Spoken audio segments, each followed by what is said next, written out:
I know I'm a little late on this, but let's talk about Dandadan now that we are 2 episodes deep. And this is going to be a spoiler-free review, except for the fact that I'm going to show some images, so you've been warned.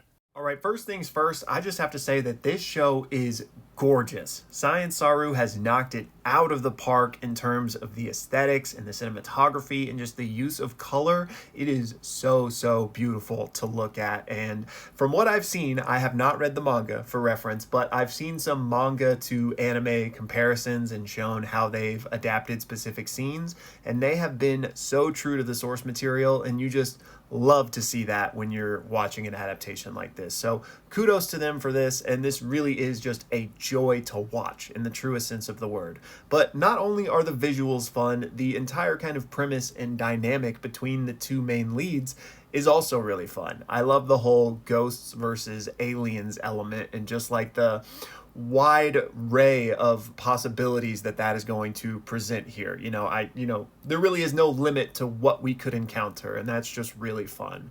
But I do have to say, which I'm sure if you've kept up with this show or you've seen it yourself, the little bit of controversy or uncomfortableness that was in that first episode. And that too caught me off guard. It was very uncomfortable, and I'm keeping this spoiler free again, so I apologize, but those of you that seen it know exactly what I'm talking about.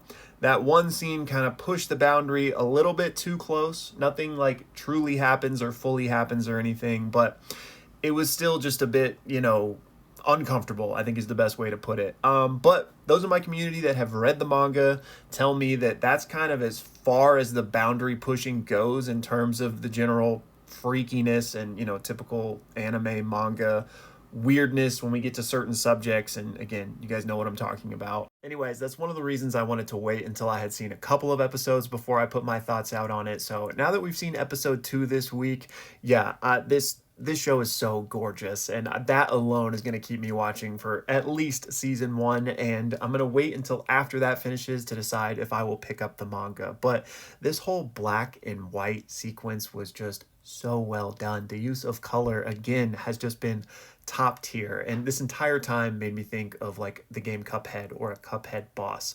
And it was just so fun. The show is just fun, so I cannot wait to see where it goes from here. And again, I would highly recommend you guys check it out for those of you that haven't, but just know that there is a bit of a weird moment in episode 1, but hopefully nothing more like that.